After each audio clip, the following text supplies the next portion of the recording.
Wow! Who pulls cat?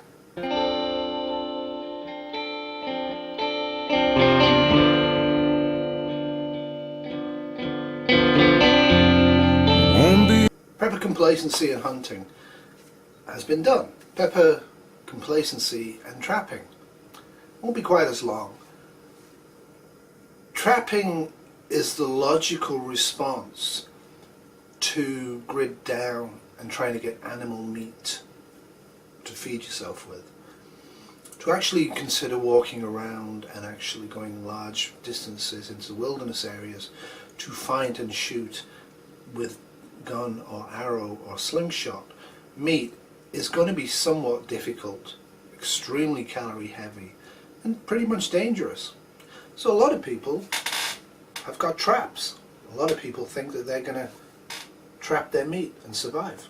Well, they're being complacent. So trapping is an important actual economic activity to this day, 2018 in Canada.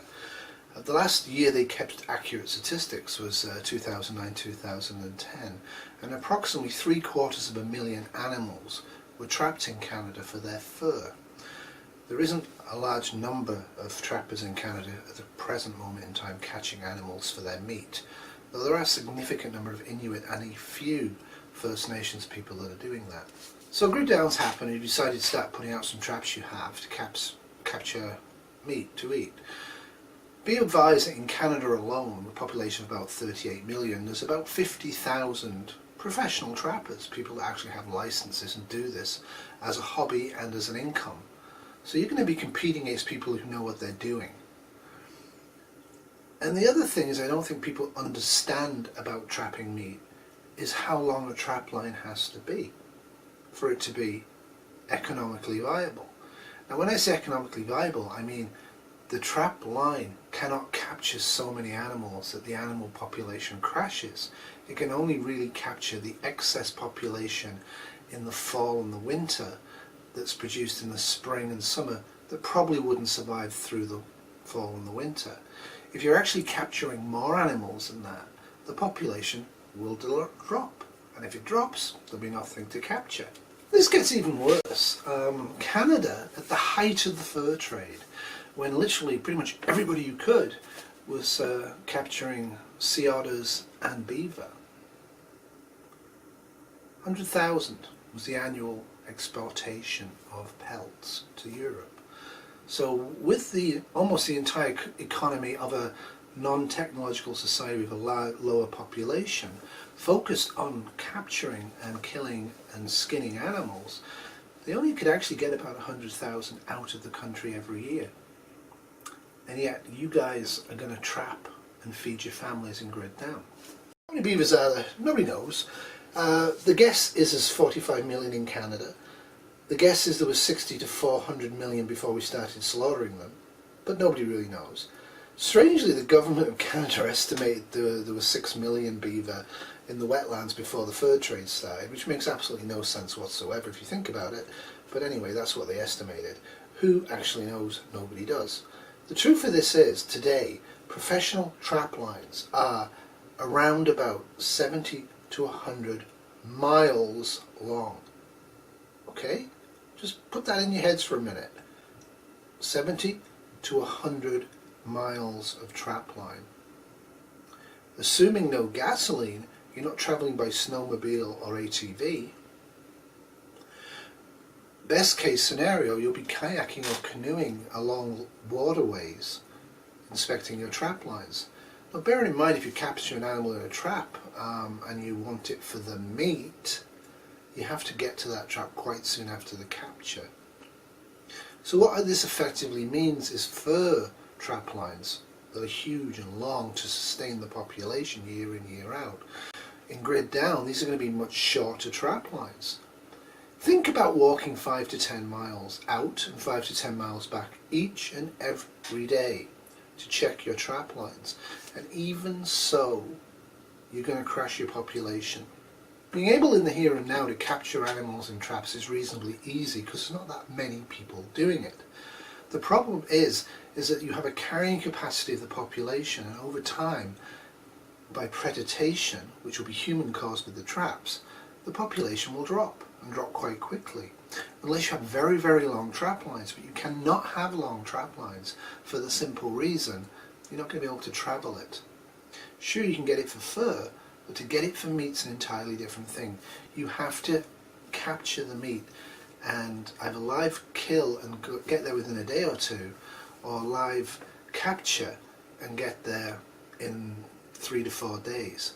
But most effective modern traps would kill the animal, and that means you'd have to get there within 6 hours. In the summertime, this is even worse. So can you use trapping to provide meat for your family and grid down? Of course you can. I have some rat traps. I will capture rats and maybe the odd squirrel and use them as supplementary food supply. But to actually kid yourself that you can put down traps in grid down and monitor those traps by foot frequently enough to get game meat often enough to feed you and your family is delusional. And there's a lot of people out there whose hearts are in the right place, but their heads, I don't know where they are, who honestly think that they can put down trap lines, capture enough meat to provide the bulk of their calories in grid down for themselves and their families. They're discounting the problem of travel. Travel in grid down is going to be by foot in the bush. It's not going to be easy. You're not going to be driving along in an ATV, you're not going to be driving along in an SUV, and then doing a 10 to 20 minute walk into the forest to look at the trap. This is going to be an entirely different lifestyle. It's a lifestyle that you can do. You can capture and trap animals to feed yourself, but my contention here is that you cannot maintain the population of those animals for very long. Now, I know nothing about trapping. I happen to think trapping in the modern age is somewhat evil. I'm not that keen on hunting either, but at least hunters, generally speaking, if they know what they're doing, are ending the animal's life like that, hopefully. Trapping where you capture limbs or throttle them to death with wire going through their throats strikes me as somewhat cruel.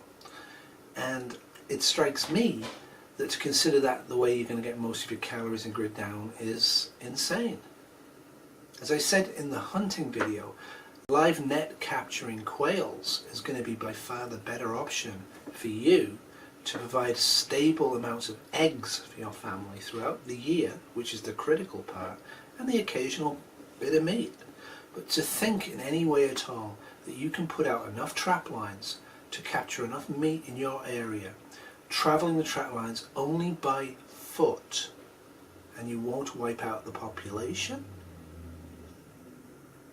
I would be interested to hear the trappers out there what they think about this. To me, it doesn't matter where you are. Wherever you are, you're putting out traps, you are going to capture random amounts of animals. You're going to capture breeding animals as well as young animals. You're not just going to capture the older ones. Everything I've read on it tells me very clearly, without, again, government-controlled trapping, trapping quickly fails. And where private trapping and First Nations trapping is successful to this date, they do that by snowmobile and ski-mobile, because they've got trap lines 70 to 110 miles long in private areas or wilderness areas that no one else is trapping in. And even then, in 2018, they are not making enough cash to really make it viable when you consider the cost of the gasoline. So just a bit of a tip for you, if you are going to use trapping, and I might, do not handle any wildlife found dead for no apparent cause. Use rubber gloves when handling and skinning wild animals, especially if you have cuts or scratches on your hands. Always wash your hands with soap and water after handling wild animals. Consider dusting or spraying fur bearers with insecticide by first placing the whole animal in a plastic bag to contain fleas. Report any observation of sick or dead wildlife to health or wildlife officials. When you consult a doctor for an illness, be sure to explain your direct contact with wild animals. Yeah, have a good supply of antibiotics as well, and know what you're doing. Know what the main diseases that you can catch from the wild animals that you get. Know the breeding seasons of the animals in the area you are. There is no particular reason why in the late fall and early winter you cannot put out a few traps and supplement some meat for the winter by trapping. I contend that you cannot trap 365 days a year in grid down without gasoline and live. Alright, remember, in grid down, tomorrow will always be worse than today unless you prepare. Toodles!